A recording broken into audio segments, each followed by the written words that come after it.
Hello and welcome. Today we're diving into a specific and often overlooked area of kidney stone formation: drug-induced stones. Many of us are aware of dietary factors and underlying medical conditions contributing to kidney stones, but certain medications can also significantly increase your risk. Understanding this connection is crucial for prevention and proper management. Let's explore the world of drug-induced kidney stones. So, what exactly causes drug-induced kidney stones? It boils down to a few key mechanisms. Some drugs, when metabolized, create byproducts that are poorly soluble in urine, leading to crystal formation. Others can alter urine pH, making it more favorable for the precipitation of certain minerals. Certain medications interfere with the way your kidneys handle important minerals or water, concentrating the urine or increasing the excretion of substances that form stones. Remember, the specific medication and individual factors all play a role. Now, let's delve into the pathophysiology.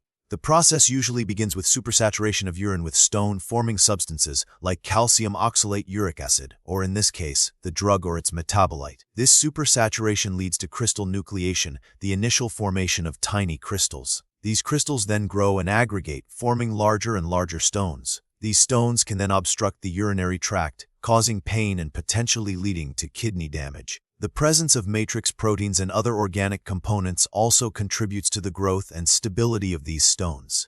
Determining the precise epidemiology of drug-induced stones is challenging because it often goes unrecognized or is lumped together with other causes of kidney stones. However, studies have shown that certain medications are consistently associated with increased risk. The prevalence varies depending on the specific drug, the population studied, and the duration of exposure. It's important to remember that not everyone taking these medications will develop stones, but the risk is definitely elevated.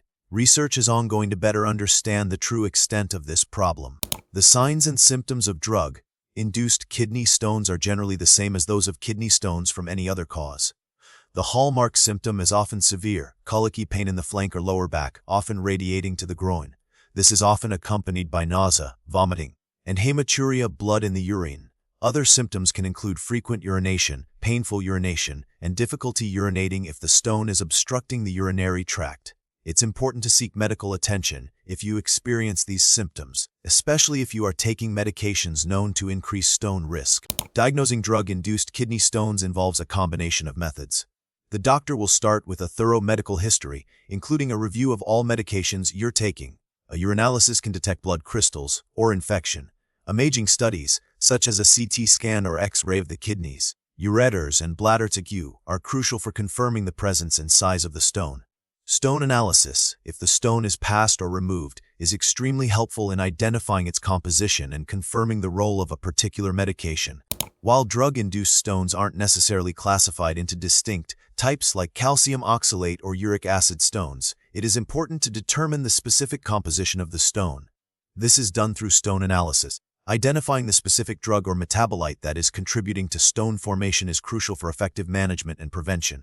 For example, a stone composed primarily of indinavir, a medication used to treat HIV, clearly points to that drug as the cause. Knowing the composition allows for targeted interventions. Treatment for drug-induced kidney stones is similar to the treatment for other types of kidney stones. If the stone is small enough, it may pass on its own with increased fluid intake and pain management. Alpha blockers can help relax the ureteral muscles, facilitating stone passage. Larger stones may require more invasive interventions, such as extracorporeal shock wave lithotripsy at ESFLL, ureteroscopy with laser lithotripsy, or percutaneous nephrolithotomy at PCNL. The specific treatment approach depends on the size, location, and composition of the stone, as well as the patient's overall health.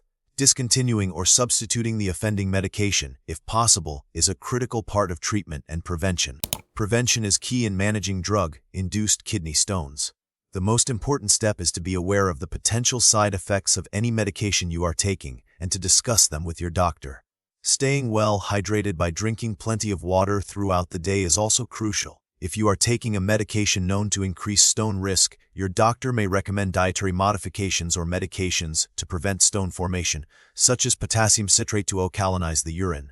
Regular monitoring of urine pH and kidney function may also be necessary. The prognosis for drug-induced kidney stones is generally good, especially if the condition is diagnosed early and managed appropriately. However, recurrent stone formation is possible, particularly if the offending medication cannot be discontinued. Recent research focuses on developing strategies to prevent stone formation in patients who must continue taking medications that increase stone risk. This includes exploring new drug formulations, developing medications that specifically target the stone-forming mechanisms, and utilizing advanced imaging techniques for early detection.